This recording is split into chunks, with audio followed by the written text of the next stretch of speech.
কি খবৰ বন্ধু বান্ধৱীসকল, মই আজি দিনতনো মই দুপৰীয়া সাঁজৰ কাৰণে কিনো ৰান্ধিছোঁ তাকে আপোনালোকৰ আগত আজি শ্বেয়াৰ কৰিছোঁ। দুপৰীয়া সাঁজৰ কাৰণে মই কি ৰান্ধিছোঁ আপোনালোকে সম্পূৰ্ণ ভিডিঅ'টো চাব, তেতিয়া গম পাই যাব। এফালে তেলখিনি গৰম হ'লত তাতে লং ইলাচি ডালচেনি দি দিলোঁ আৰু পিঁয়াজ দুটা কাটি দিলোঁ, তাতে শুকান জলকীয়া আৰু তেজপাতো লগতে দি দিলোঁ। দিয়াৰ পাছত এইখিনি ধুনীয়াকৈ মই এনেদৰে লৰাই থাকিম।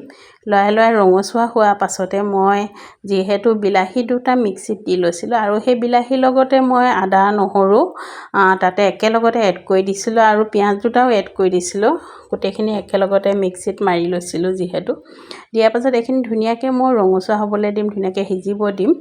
তাতে মই এতিয়া হালধি, নিমখ আৰু লগতে পনীৰ মছলা দি দিলোঁ। যিহেতু আজি মই পনীৰ বনাম, গতিকেলৈ মই পনীৰ মছলা এড কৰি দিছোঁ এতিয়াই। মই পিছত আৰু মছলা এড নকৰোঁ কেতিয়াও, গতিকেলৈ মই এতিয়াই এড কৰি দিছোঁ। সেয়া দেখিছেনে। আৰু আলু মই বইল কৰি ৰাখিছিলোঁ, যিহেতু আলু আৰু পনীৰখিনি একেখিনি তেলতে মই ভাজি লৈছিলোঁ।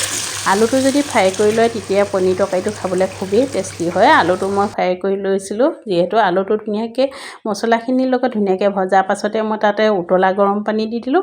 উতলা গৰম পানী দিয়াৰ পাছতে যেতিয়া উতল আহি গ'ল, উতল অহাৰ পাছতে মই যিখিনি পনীৰ ভাজি ৰাখিছিলোঁ সেইখিনি, বেছিকৈ পনীৰটো ভজা নাছিলোঁ যিহেতু, বেছিকৈ ভাজিলে পনীৰটো খাই ইমান টেষ্টি নালাগে, গতিকেলৈ অলপ বগা কৰি থৈ দিছিলোঁ আৰু তাতে মই পনীৰখিনি এড কৰি দিলোঁ।